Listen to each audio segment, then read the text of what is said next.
नमस्कार विद्यार्थियों, राघव पाठशाला के ऑनलाइन प्लेटफॉर्म पर आपका हार्दिक स्वागत है। हम आज शुरू करेंगे बेसिक मैथमेटिक्स, जो आपके कक्षा 6 से लेकर कक्षा 12 तक आपके काम आती है। आप छोटे छोटे पॉइंट्स ध्यान रखना। हम अगले साल बढ़िया तरीके से एक एक चीज़ कंसेप्ट क्लियर करेंगे। आपके 10th 11th और 12th के हर चीज़, छोटी छोटी चीज़ें हम कंप्लीट करेंगे। आज हम शुरू करेंगे बेसिक मैथमेटिक्स की नंबर्स क्या होते हैं, थोड़ी सी नंबर्स की जानकारी, संख्याओं की जानकारी वगैरह। तो चलिए शुरू करते हैं। तो मैथमेटिक्स में जो सबसे पहली शुरुआत होती है ना, सबसे पहले वो होती है अंक से। किससे? अंक से। और अंक को इंग्लिश में बोला जाता है डिजिट।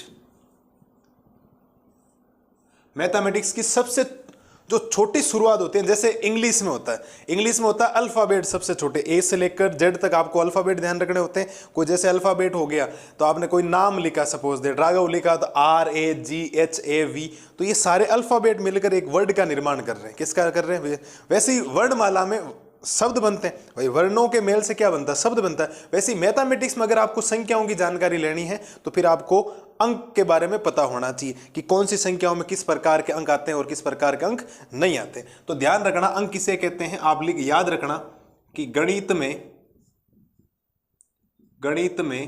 10 अंक होते हैं।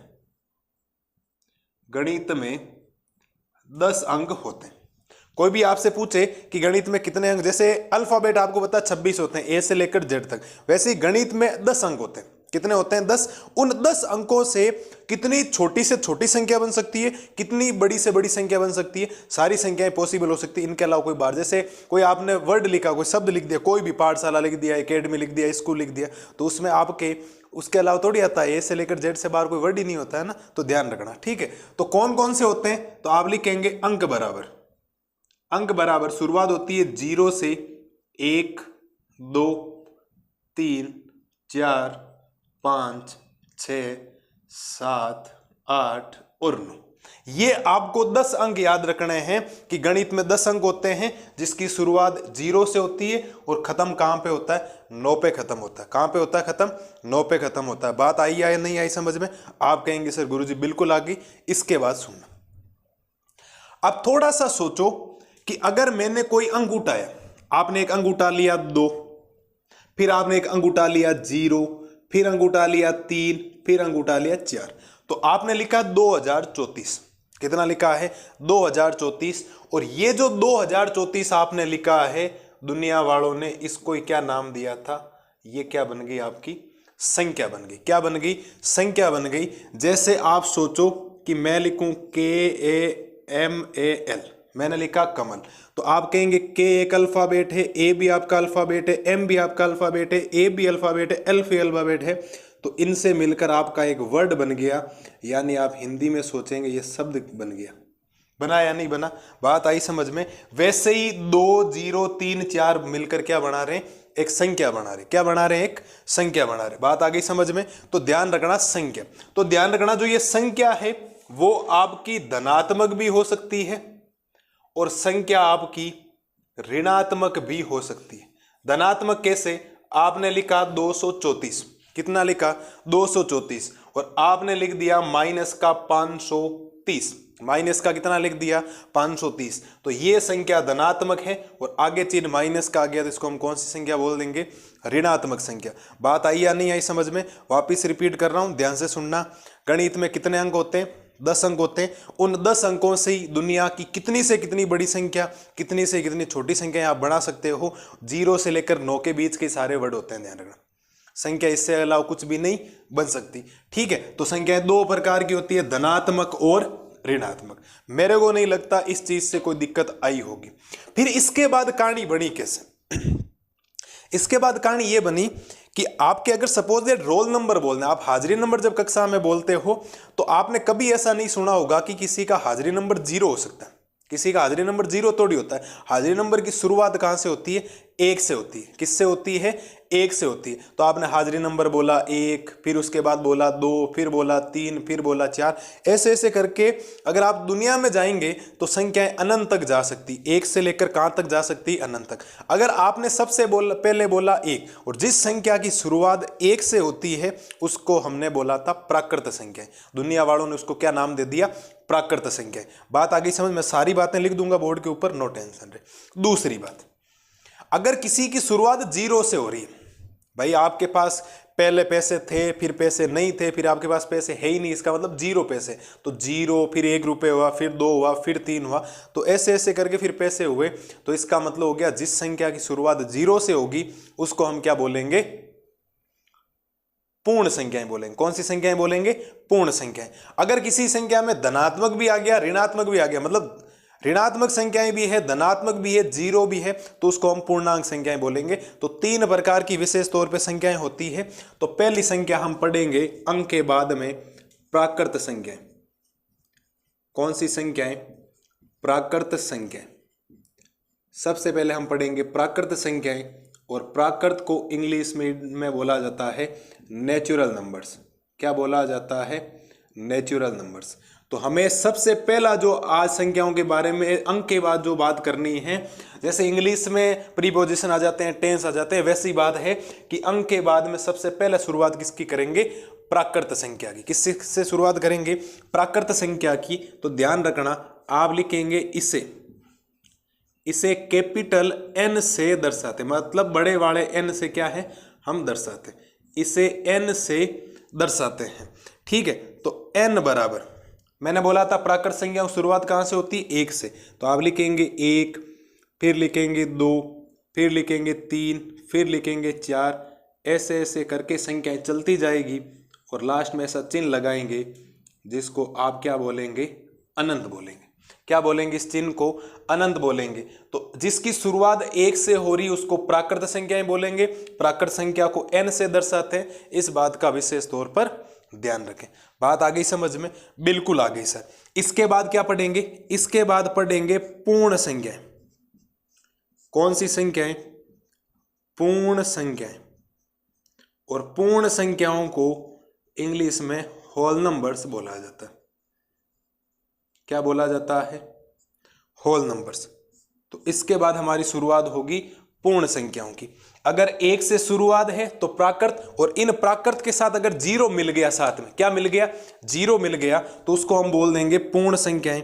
तो आप लिखेंगे इसे कैपिटल W से दर्शाते हैं, इसे कैपिटल W से दर्शाते हैं, और W बराबर 0, 1, 2, 3, ऐसे ऐसे करके। अब मैं अनंत नहीं लगा रहा हूं। अगर कोई संख्या डॉट डॉट की तरफ अग्रसर हो रही है, कोई संख्या डॉट डॉट की ओर अग्रसर हो रही है, इसका मतलब उस संख्या का अंत निश्चित नहीं है, वो एक अनिश्चित अंत होगा।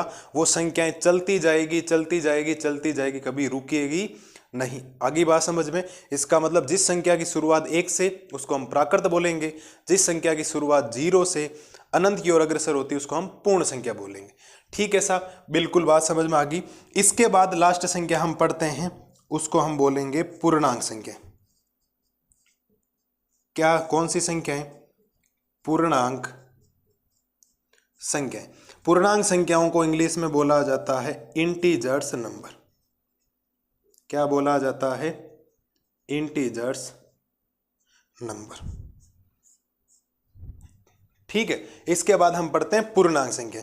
पूर्णांक संख्याएं सारी संख्याएं हो सकती है, प्लस की भी हो सकती है, माइनस की भी हो सकती है, मतलब धनात्मक संख्याएं और ऋणात्मक संख्याएं। मैं कोई पॉइंट वाली संख्याओं की बात नहीं कर रहा हूं, ये नॉर्मल संख्या है, कोई बटे वाली संख्या भी नहीं है, नॉर्मल संख्या है, क्योंकि जो आगे आएगी वो बटे वाली, उसको हम परिमेय और अपरिमेय पढ़ेंगे, पॉइंट वाली को हम दशमलव पढ़ेंगे। मैं सारे कंसेप्ट आपके क्लियर कर दूंगा, छोटे छोटे कंसेप्ट है, आप वीडियो में रेगुलर रहना।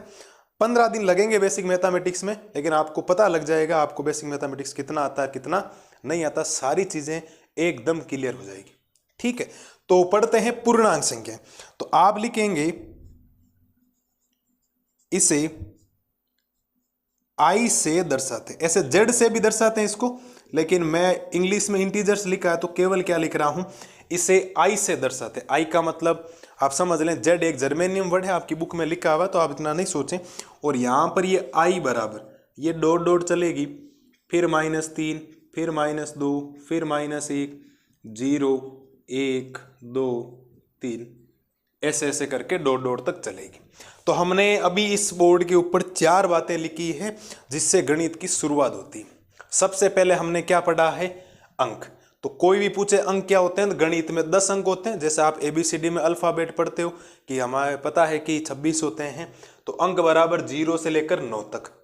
इन 0 से लेकर 9 तक की सारी संख्याएं बनती है। संख्याएं प्लस की भी हो सकती है, संख्याएं माइनस की हो सकती है, लेकिन अंक कभी भी माइनस में नहीं होता है। फिर हमने पढ़ा कि प्राकृत संख्या, आपका हाजिरी नंबर 1 से शुरुआत होता है। जिस संख्या की शुरुआत 1 से लेकर अनंत तक जाती है उसको हम प्राकृत संख्या बोलते हैं। जो संख्या 0 से लेकर अनंत की ओर अग्रसर होती है उसको हम पूर्ण संख्या बोलते हैं। और जिस संख्या की शुरुआत प्लस माइनस, माइनस अनंत से लेकर प्लस अनंत तक होती है, मतलब धनात्मक भी हो ऋणात्मक भी हो, उसको हम बोलते हैं पूर्णांक संख्या। ये इतनी संख्या हैं जो आपको ध्यान रखनी है। मैं एक की नोट लगा रहा हूं आपके सामने, जो आप विशेष तौर पर ध्यान रखें। क्या रखें? विशेष तौर पर ध्यान रखें। मैं नोट के अंदर एक पॉइंट लिखवाता हूं, आप स्पेशल तौर पर इसको ध्यान रखना। पहला पॉइंट, आप जब इसको पढ़ रहे हैं तो जो सबसे पहले आया है ना, जो सबसे पहले होता है उसको हम सबसे छोटी संख्या बोलते हैं। कौन सी संख्या बोलते हैं? सबसे छोटी संख्या। तो दो सवाल यहां से बन सकते हैं कि सबसे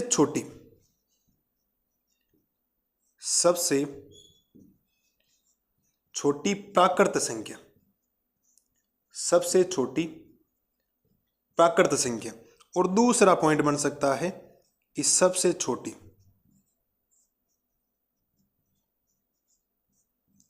पूर्ण संख्या।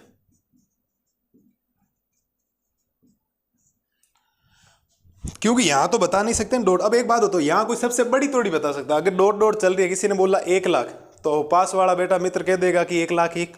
किसी ने बोला 2 लाख तो कोई बोल देगा 3 लाख। किसी ने बोला 4 करोड़ तो कोई बोल देगा 5 करोड़। किसी ने बोला 2 अरब तो कोई बोल देगा 4 अरब। तो संख्याओं खत्म नहीं हो रही है, तो ध्यान रखना। सबसे छोटी बता सकते हैं, सबसे पहले जो आती है सबसे छोटी होती है। तो अगर आपसे पूछे कि सबसे छोटी प्राकृत संख्या कौन होती है, तो आप लिखेंगे सबसे छोटी प्राकृत संख्या 1 होती है। सबसे छोटी प्राकृत संख्या कौन होती है? 1। और सबसे छोटी पूर्ण संख्या कौन होती है? 0 होती है।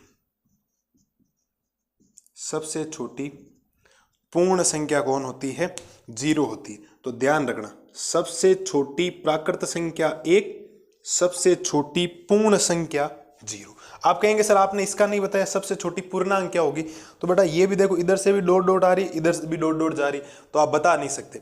तो सबसे छोटी पूर्णांक संख्या नहीं होती है, सबसे छोटी प्राकृत और पूर्ण होती है। सबसे छोटी प्राकृत संख्या 1 होती है, सबसे छोटी पूर्ण संख्या 0 होती है। मेरे हिसाब से ये क्लियर हो जाना चाहिए आपके। इतनी बातें हमने पढ़ी है, इन बातों का विशेष तौर पर ध्यान रखें। मैथमेटिक्स की आज मैंने बेसिक मैथमेटिक्स के आपके सामने शुरुआत की है। आपका एक परम कर्तव्य ये बनता है, जिन जिन मित्रों की आपके मैथमेटिक्स कमजोर है, चाहे होशियार भी होंगे, आप सबको उनको वीडियो शेयर करना है ताकि मैथमेटिक्स उनके कंप्लीट हो जाए। मैं रोजाना 1-2 वीडियो लाऊंगा, छोटे छोटे वीडियो बनाऊंगा 10-12 मिनट के, लेकिन संख्याओं की जानकारी जितनी भी है हम सब चीज़ें सीखेंगे। जोड़ते कैसे हैं, बट्टा वाला कैसे जोड़ते हैं, भिन्न वाले कैसे जोड़ते हैं, प्लस माइनस के चिन्ह, परी में अपरी में। छोटी सी शुरुआत की है, 0 से हीरो बनाना मेरा काम है। हमेशा ध्यान रखना, छोटी छोटी चीज़ों से शुरुआत करनी है। आप कभी भी छत पे सीधा नहीं चढ़ सकते। तो धीरे धीरे हम पढ़ेंगे। आज 5-7 मिनट का वीडियो, 8 मिनट का वीडियो जो भी बना है, तो आप ध्यान रखें, इनके बारे में चीज़ें ध्यान रखें। किसी बच्चे को जैसे 9th क्लास के एग्जाम चल रहे हैं, 10th क्लास में आने वाला है, वो 1 महीने के बाद, पता ही नहीं है ये संख्याएं होती क्या। तो आप इन संख्याओं के बारे में पता रखें, इनके रखें। कल हम शुरुआत करेंगे सम और विषम संख्याओं के बारे में, भाज्य और अभाज्य के बारे में डिस्कशन करेंगे, से अभाज्य और से भाज्य। ये 6 टॉपिक हमें कल की क्लास में करने हैं। तब तक आप इन चीज़ों का विशेष तौर पर ध्यान रखें। वो जो प्राकृत संख्या है इनको ही हम आगे बांटने वाले हैं, कुछ सम जाएगी कुछ विषम जाएगी, तो हम सारी चीज़ें क्लियर कर लेंगे। लेकिन आज आपका काम है कि आपने 10 मिनट वीडियो देखा, बढ़िया नोट्स बनाए। इनको नोट्स बनाने के बाद ये की पॉइंट लिखें हमेशा नोट के अंदर। नोट वाले पॉइंट बहुत इंपॉर्टेंट होते हैं। ठीक है, मिलते हैं जल्दी नई वीडियो में। तब तक मस्त रहिए, स्वस्थ रहिए। Thank you.